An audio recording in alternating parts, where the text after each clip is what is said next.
There are no intermediate fossils, okay? We've been evolving for billions of years. There should be hundreds, thousands of intermediate fossils, okay? Fossils of half fish, half people, you know, where they should be everywhere. They should be just as prevalent as regular fossils. But even the evolutionists have to admit that they find them fully formed and then they die out fully formed, exactly the way they were. Darwin knew this, and he said, well, we just need to find more fossils. You know, it's a great way to have a theory. I have a theory, you know, I know it's true. I just need to find evidence. You know, hopefully the evidence will come along to my theory. So we know, you're good, Susie. You took long enough. Wait. So the fossils, okay, we're looking at which were we created. Did we happen by chance? What does the evidence fit? They say mutations. That's how, because Darwin didn't really have a way for new information to happen. So they came along later and said, well, mutations, that's how we got to be where we are. These finely tuned, you know, human beings just by mutations. And we know what? The majority are harmful, okay? Nobody is asking for a mutation. Nobody wants to go by radiation. Nobody's looking to go to Chernobyl to get a superpower that's only in the cartoons. Okay, it's not a good thing. When one gene is out, we have Down syndrome, all these sickle cell anemia, all these things. When just one gene is off, then it creates all these problems. It's not something that we're looking for, and it also doesn't create any new information. Okay, it scrambles the information that's there and usually makes it worse. Always, pretty much always makes it worse. So they're very rare. They're nearly always harmful, and they create no new information. So really that's their mechanism. Then they say, well, organisms, evolved over thousands of years. But when you look at it, okay, these organisms are useless till they're fully developed. So how can an organism, how can a kidney, all these, a heart, how can it develop over thousands of years? It's useless, right, till it fully forms, okay? An arm, a half-formed arm isn't really good. It's not a wing, it's not an arm, it's not a gill, whatever. It's halfway between either of them. It's useless, and really natural selection would weed out mutations and these half-formed organisms, okay, because they're useless. They're not good either way. So we don't see evidence in fossils. We know mutations are not a good idea. Okay, they don't do what they say they do. Okay, and we don't have you don't want to take thousands of years to develop a heart or a kidney. You're not going to make it in that time. Okay, so we also looked at irreducible complexity. Okay, if you've got I give the example of a mousetrap. Okay, everybody knows the basic mousetrap. If you take one component away, what happens to that mousetrap? It doesn't work. Okay, and a lot of our organs and systems need every part to work. It doesn't work till you get the last part. Okay, so nobody would keep a mousetrap with missing one part that's useless, right? That's what they want to say. They evolved all these parts until the final piece came along and suddenly it worked. Okay, that really strains credibility to believe that, and it had to happen over and over and over and over and over again to form the eye, all the things that are involved. And really what we're finding is things are way more complex than Darwin thought, okay? The more we understand, the more we realize how little we know, okay? They're talking about the brain, DNA, they're trying to unravel it, and cloning, and, we're getting electron microscopes. They're trying to, they're realizing things are more and more and more complex than they ever knew. Darwin didn't even know about genetics and how genetics worked. We looked at, there's a limit to genetics, okay? You can't just keep breeding tall people or and get a 100-foot tall person, okay? There's a limit. And then when you reach those limits, is there more information or less information? Less, okay? You don't have more. Like if you breed, there's variation within species. We get that. We see that in dogs, okay? You can see a little Dachshund and a big Great Dane, you see the variation. They're all dogs, okay? But when you start breeding to the extremes, they lose information, okay? And then there's problems if you go too far, sterility and things don't work well because it's not the way to go. So he didn't realize that. He didn't realize there was a limit. He thought, if you just stretch your neck, if a horse just longer necks, they just kept breeding, well, then you'd get giraffes eventually. And we know through genetics, Mendel, who was a monk, Christian, Catholic, a religious person that realized genetics and founded that, and really we found that this stuff can't happen. So today we're looking at Darwin versus design. A biologist, Gary Parker, has written, he said, imagine that you're walking along a creek on a lazy summer afternoon, idly kicking at the pebbles along the bank.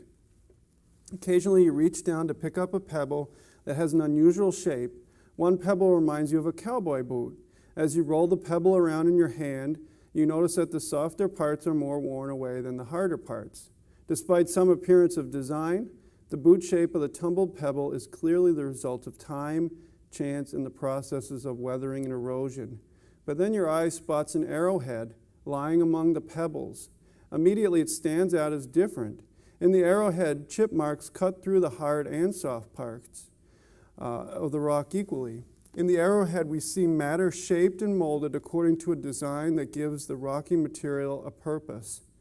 Okay, you could say, well, arrowhead formed by time, given enough time, could be formed by chance, but let's up the ante, okay? Imagine if you're in South Dakota and we're walking along and we notice the faces of Mount Rushmore. Would anybody say that that could happen over time? What's the chance of billions of years do you think it could happen? Okay, no, okay, that took intelligence, that took people with a plan, a design, carving, it just took intelligent energy. Nobody would say that that could happen by chance. Even billions and billions of years, whatever, however long you get, you're not going to form that by chance. And I don't think anybody would be, say that that could happen. And human beings are far more complex than carvings on Mount Rushmore, far more complex than that. I think, I know I've said this, but our brain is as powerful as 100 supercomputers. I don't even know if has anybody even seen a supercomputer in real life? I mean, we use computers all the time, but not a supercomputer, not even one. Think of 100 of them, and we're walking around with that capacity, and then they want to tell us it's all chance. It's amazing. It just the logic, the reasoning. I mean, we know if we saw that arrowhead, we would instantly recognize it and realize that's design. Okay, that's just a basic little carved, chipped rock. We could say that's design. And then we look at the complexity of humans and say, that's not design. There's no creator. British philosopher and theologian William Paley penned the most famous walking along argument. He reasoned that if his foot struck a rock during a stroll, well, perhaps the rock had always lain there. But what if he stumbled upon a watch? Could it have arisen by chance? Looking at the timepiece with the intricate mechanisms, it would be clear that someone had made it. And if the watch had a designer, what about the body's infinitely more complex organs? Okay? I would say a watch, what about a cell phone? I mean, think about that. If I left my cell phone down there and everybody could tell that was created, it has a purpose, it has design, engineers, scientists. I look at one app and look at all the people that created that one app. I asked Siri, I was playing around and asking, these questions, is there a God, and all these questions, and they're like, where did you come from? And they started listing, I was created, designed by, and it starts listing off all these names. It took a lot of people just for the dumb phone to answer some stupid questions that we ask it, because we're too lazy to Google it or, too lazy to click a few buttons. But that took a lot of energy just for one little app on a cell phone, and nobody would say that that happened by accident. Paley's watchmaker argument held that design proves a designer. When we see handwriting on a wall or a dress in a shop, we know they resulted from intelligence, not chance. Okay, we see little cave paintings of a buffalo and, animals, and we think, oh, intelligent, wow. Then we look at the human beings and say, oh, no intelligent, no designer. The argument was, if you saw my kids' drawings at the moment, you wouldn't think there's any intelligence there. They're still learning, it's in the scribbling stage, but they're getting there. Thankfully, they haven't drawn on the walls, That's Katie's kids. That's not my kids yet. I better not say that too much. They'll be drawn on the walls. But keep all pens away from kids. Just any writing instruments, just, Keep them away from them. But the argument was well known before Paley's time. The Roman philosopher Cicero said, when you look at a picture or a statue, you recognize that it is a work of art. When you follow from afar the course of a ship, you do not question that its movement is guided by a skilled intelligence. When you see a sundial or a water clock, you see that it tells the time by design and not by chance. How then can you imagine that the universe as a whole is devoid of purpose and intelligence when it embraces everything, including those artifacts themselves and their artificers? Okay, so what are they saying? Just a statue, a replica of a human, just carved out of stone. We see art, we see intelligence, we see beauty, and then we look at humans that it's modeled after, and we say, oh, no design, no intelligence, no designer. It just blows our mind. And even the Romans, they didn't worship the right gods, but they were smart enough to see, hey, something created this. It didn't happen by chance. We see pictures, we see drawings, art, we see design. We know that. And I remember I was reading a book, and this guy had the galaxy and the planets, and he had it in his office. And what do they call that? Forgetting the word. You have like a model of all the planets there. Anyway, somebody will tell me later. But and they asked, well, who made that? And he goes, nobody. And he's like, somebody had to do it. It's just so intricate and so well designed. And he was just trying to show the guy that, you look at this little model here, and you say somebody had to design it, and then we look at the universe and say, no, nobody designed that. So one complaint posed by atheists goes like this. Ask a person who believes in the Bible why various things exist, and he just keeps repeating, well, God must have created that way. Okay? A redundant reply is somewhat obligatory. If God really created the universe, so we realize if God created it, well, why did he do that? God created it, okay?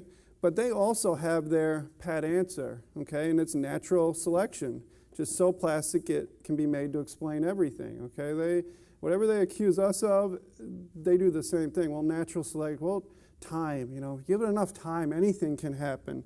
For example, a reptile's lower jaw has several bones.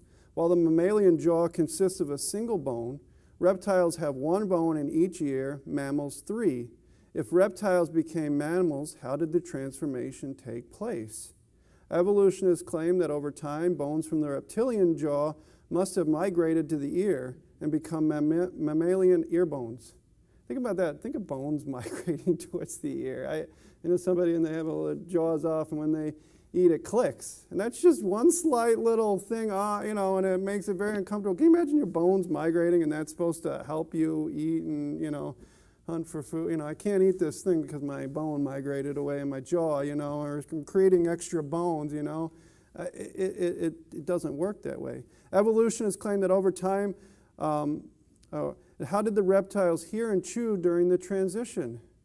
Okay, think about that. Think about if you get your jaw broken or something happens, you get messed up, you can't do anything, okay? You can't hear, you can't eat. That's not really going to help your survival rate there, okay?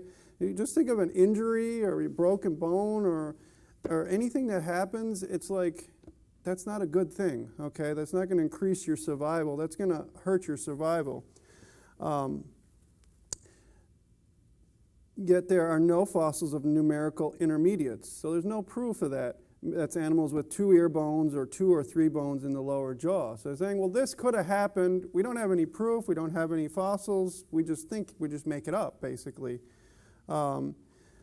There's really no evidence for the theories which just become fact. And this is what you're going to find. A lot of them are just theories. They weren't there. They don't know. They don't have any intermediates. They're just kind of making up stuff and saying, well, this is what we think. This could have happened. You guys with your religion and your faith, and you guys are crazy at faith, but we're just making up stories, and we know it's true. We think it's true, and, it just becomes fact. Darwin did the same thing in saying our ape-like ancestors eventually lost their body hair because they preferred mates with less hair. There's no proof for that. Apes, they don't have any proof that apes are attracted to apes with less hair. They seem to attract pretty well with all that hair. So somehow we just think that changed, and suddenly, apes changed their minds and suddenly less hair was better, and then the women started shaving, and I don't know. But there's no proof. Anyone can invent a hypothesis to explain something that's different from demonstrating it to be fact. And certainly no more substantive than saying that God created things that way. Okay, so you just have a pat answer, God created it that way, but their pat answer is, just natural selection and time, it can just happen, we'll just make up something, what we think could have happened, and that's the story. Did giraffes really develop long necks because they lived around high vegetation, causing extinction of shorter-necked giraffes? How then did young giraffes survive? Okay, think about that. How is a giraffe growing up? If there's no food at this level, how can it survive and grow to be an adult? It just doesn't work that way. Isn't it more likely that facing such environmental issues, giraffes would have simply migrated to where food was more accessible? Okay, isn't that what animals and people do? They move, okay? Colin Patterson of the British Museum of Natural History noted, "It is easy to make up stories of how one form gave rise to another and to find reasons why the stages should be favored by natural selection. But such stories are not part of science. There's no way of putting them to the test." That's what I want you to understand. Evolution is not science. Okay, we don't have evidence of it. I forgot to say that this at the beginning, but we have never seen one species change to another species. We haven't witnessed evolution, macroevolution occurring. And we can't even look in the fossil records and see any evidence of it. There's no evidence.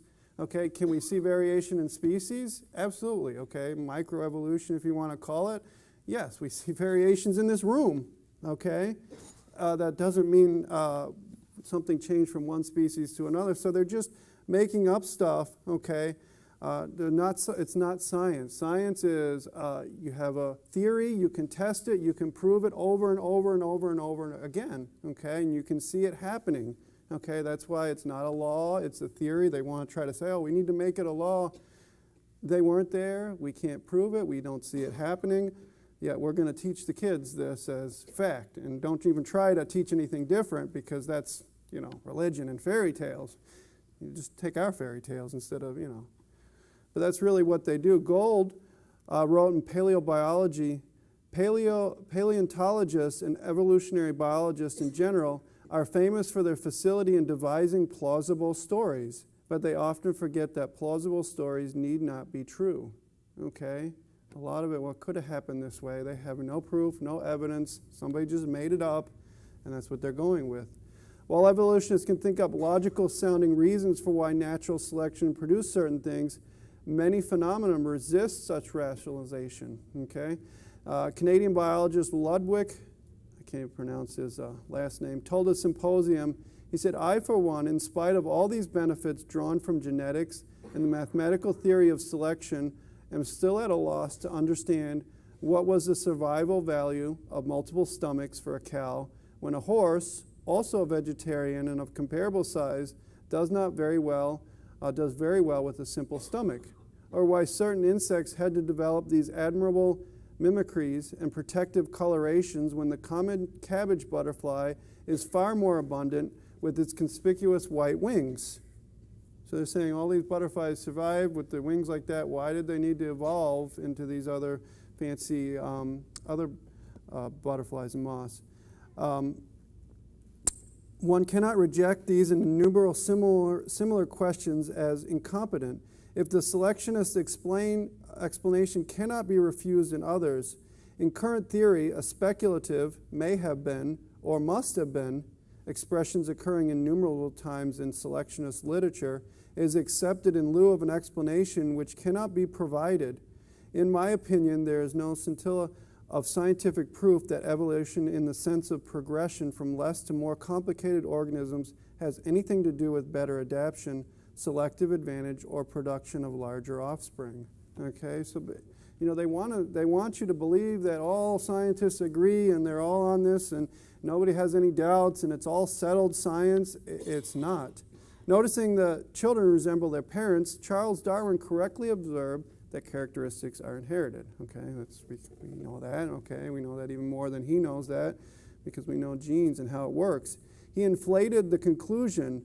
He asked, what can be more curious than that the hand of man formed for grasping, and that for a mole for digging, the leg of a horse, the paddle of a porpoise, and the wing of a bat should all be constructed on the same pattern and should include similar bones in the same relative position. So what is he saying? Oh, there's similarities between these different animals. They must have come from each other. What is the other possible reason for that? Anybody tell me? What? A designer, yes, a design that works, okay? If it works in this, it's going to work here. It's a good design, okay? He summed these and other observations by quoting zoologist W.H. Flower.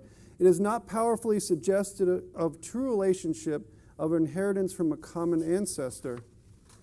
Since the animal that most resembles man is the ape, he decided that they had a joint line of descent. So basically they're looking at similar things and saying, well, they must have come from that.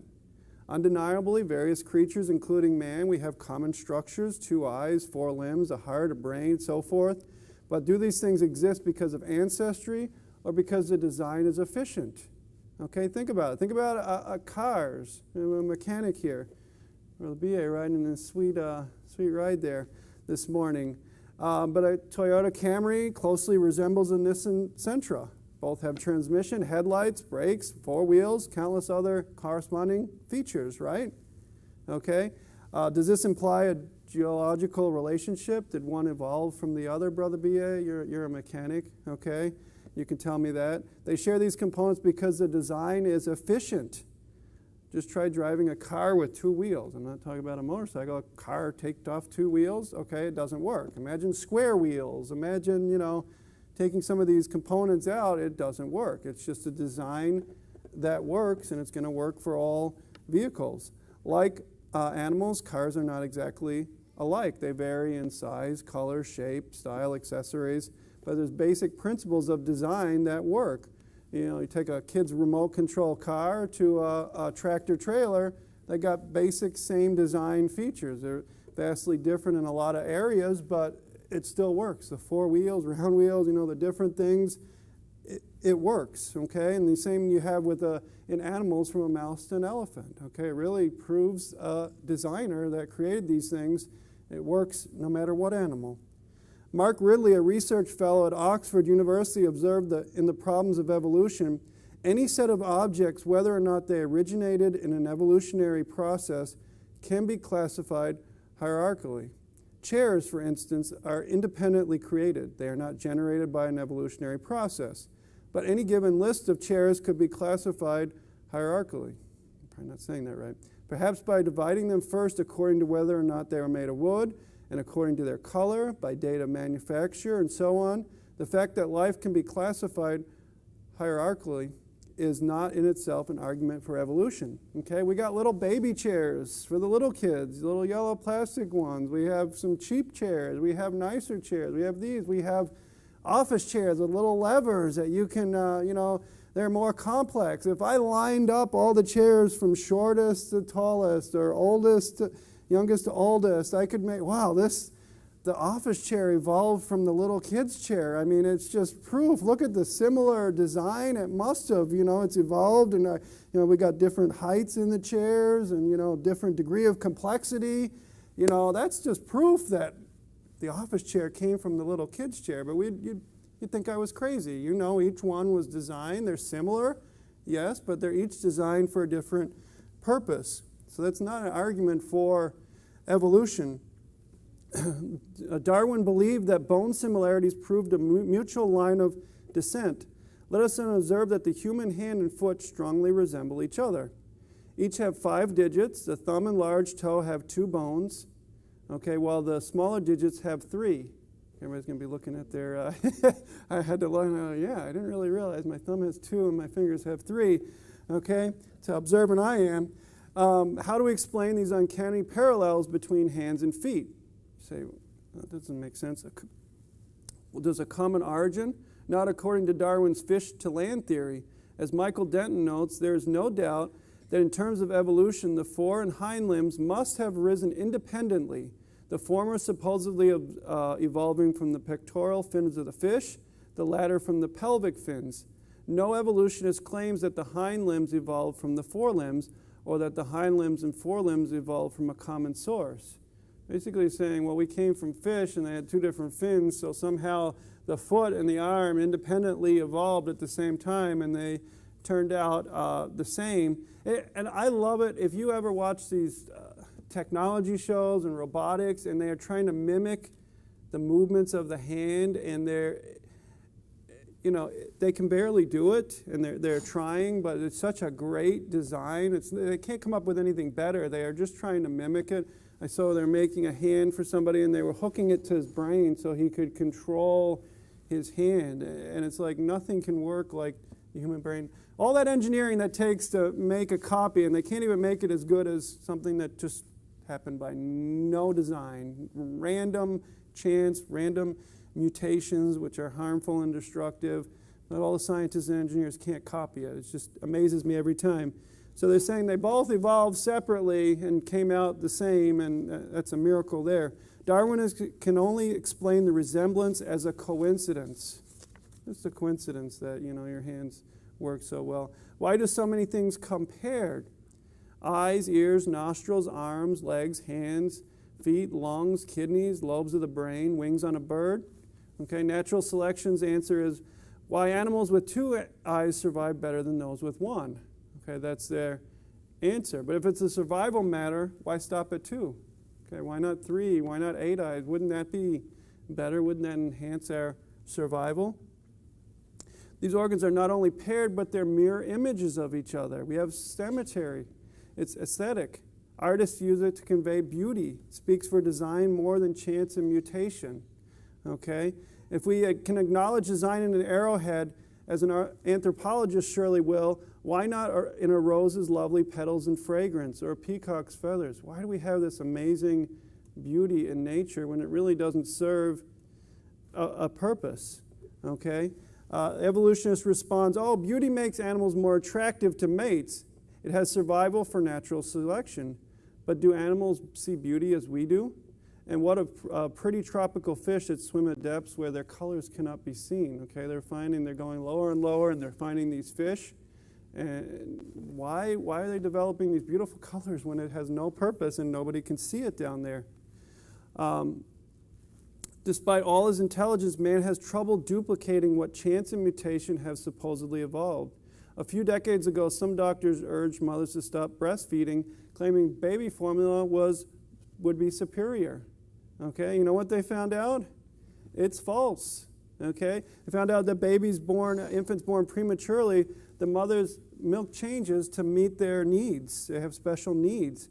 Under the survival of the fittest law, nature should supposedly weed out and eliminate the premature infant, since it's weaker than others. So with all our technology, all our chemistry, we can't match what supposedly happened by accident. Okay, they will tell you a mother's milk is better than anything that can be made. I did a birthing class with my wife, and it was just amazing, all the stuff. They still don't even understand, if I'm correct, what triggers the birth. They have a chemical they can do to induce it, but they don't really understand. They don't even understand.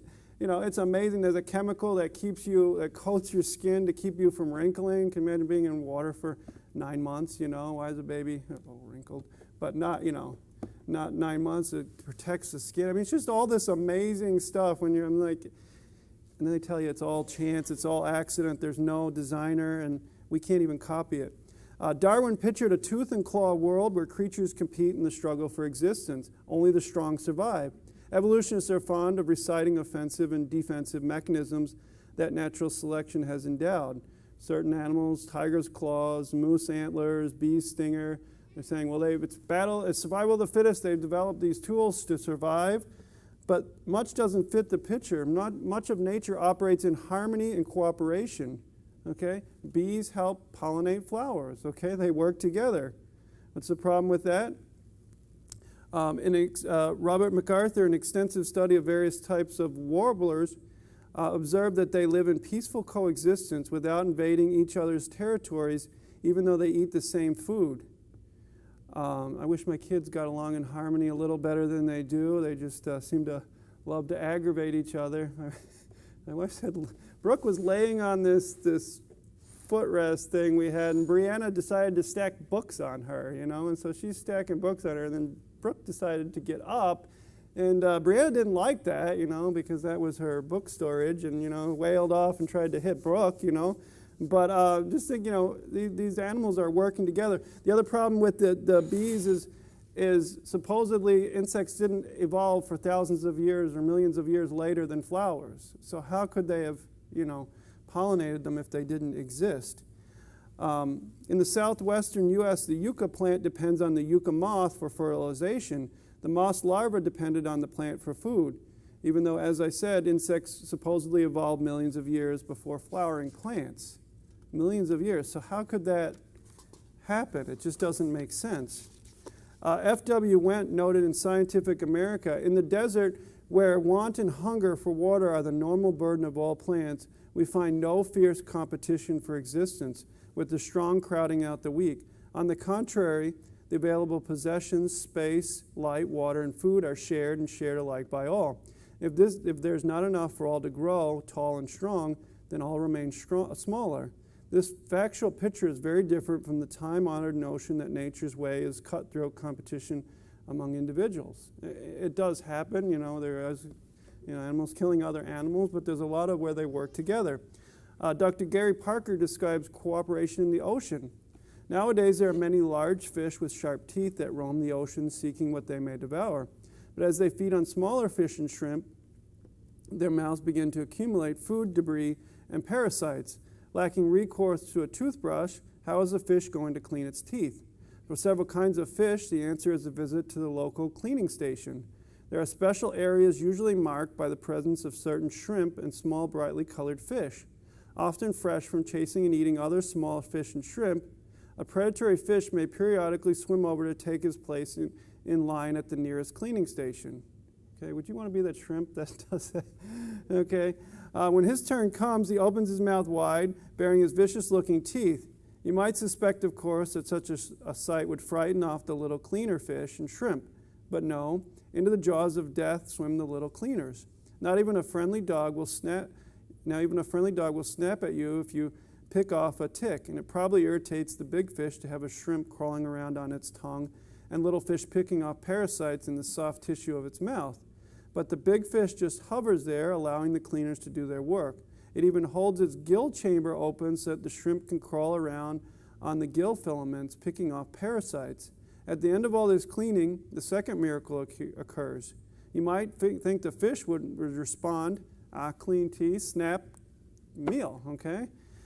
Free meal. But no, when the cleaning is done, the big fish lets the little cleaner fish and shrimp back out again. Then the big fish swims off, begins hunting again for little fish and shrimp to eat. Okay, so it's all survival of fish. Everybody's out to get each other, but you find a lot of these relationships, you know, going on in the natural world.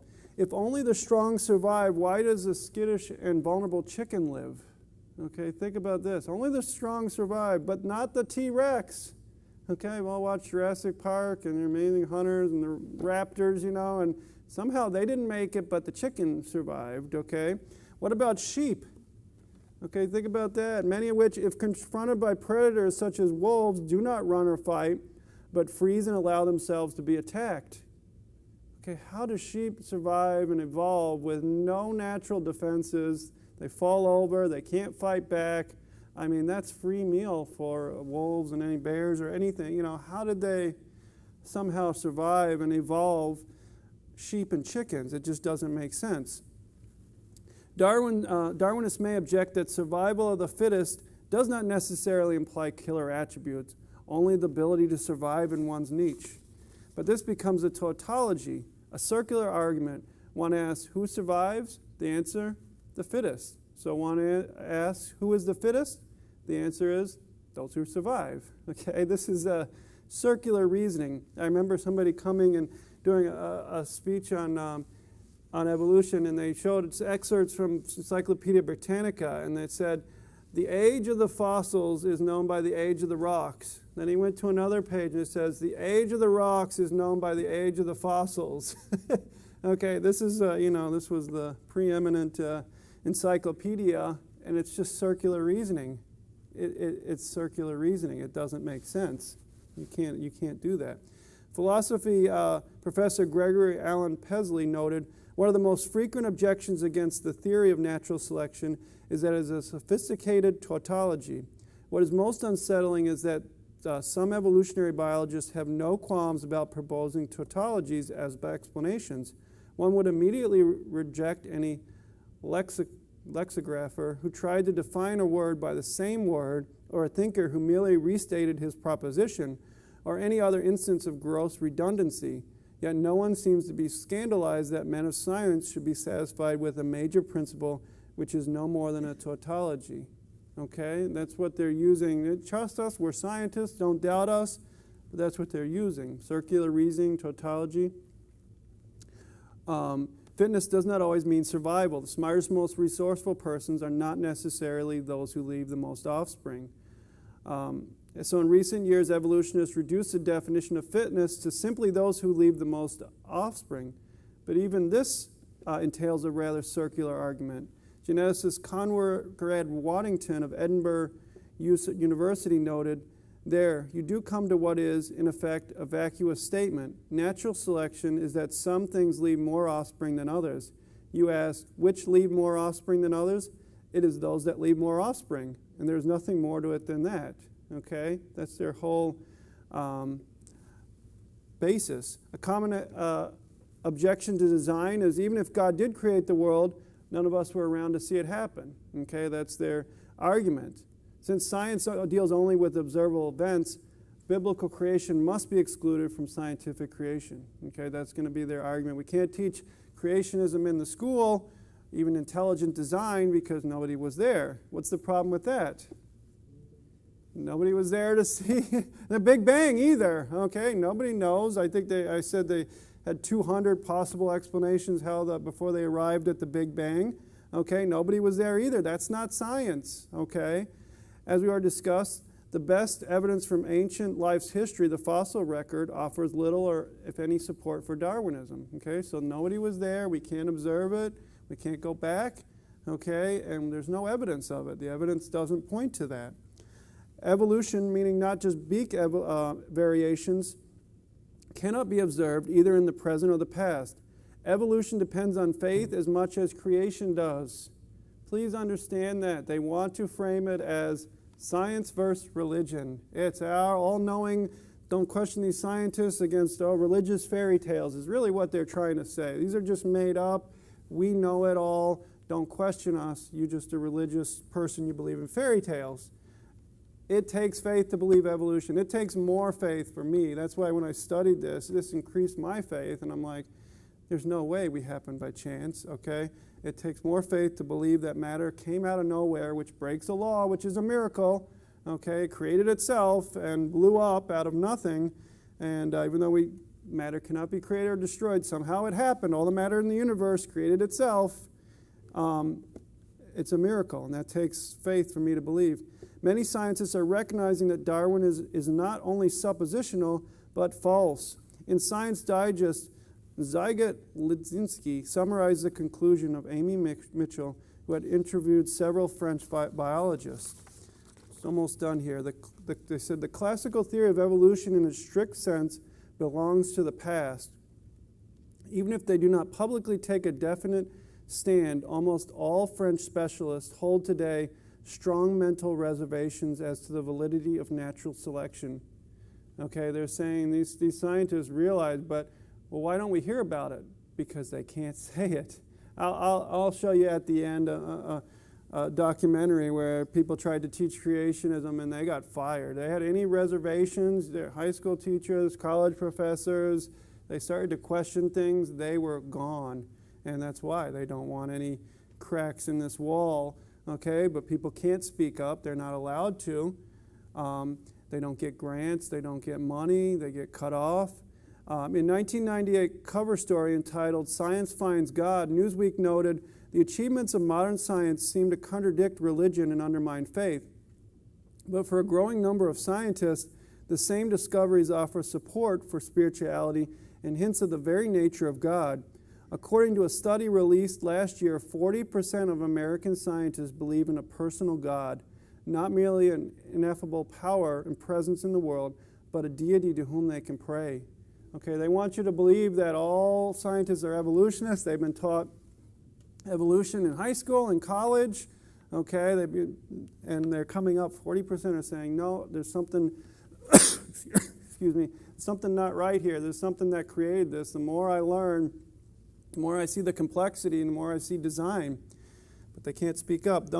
Not finding Christianity persuasive, Paul Davies wrote in New Scientist, the temptation to believe that the universe is the product of some sort of design, excuse me, a manifestation of subtle aesthetic and mathematical judgment is overwhelming.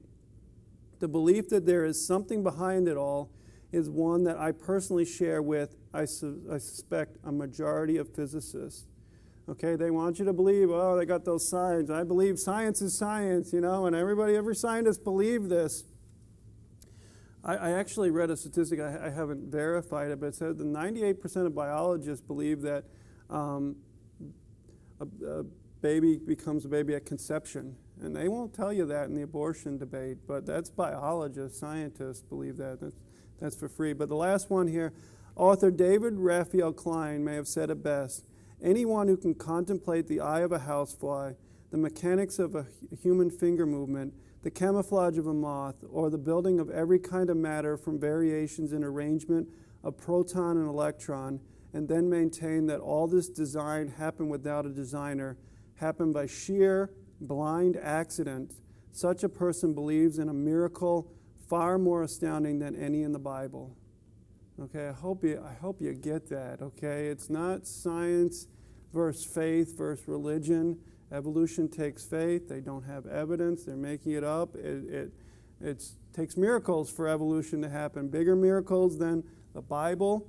And I think he said it the best, sheer blind accident. Such a person believes in a miracle far more astounding than any in the Bible. I don't have enough faith to believe in evolution. Oh, you must have a lot of faith to believe in God. No, I see evidence, I see design everywhere I look, and all these animals and everything in the world, and that leads me to a designer, a creator, and I have a lot more faith. It must take a lot more faith to believe that. And just some stuff, I hope this increases your faith, okay? Don't be afraid. I study this stuff, and the more you study it, the more it will, like I said, increase your faith and realize that there is a God, and what do we do with that? Okay, he's a God. Why did he create us? Did he create us for no reason, or do we have a purpose? Did he give us his words, instructions? We have the Bible, and it's really just a natural progression once you start to study this. But most people don't think about it. Talk to most people on the street, and they just say, oh, evolution, and they don't know anything about it. They have faith in the textbooks and the scientists, and what's it saying here? The scientists don't believe in it. Okay, they don't they have their doubts. But let's close.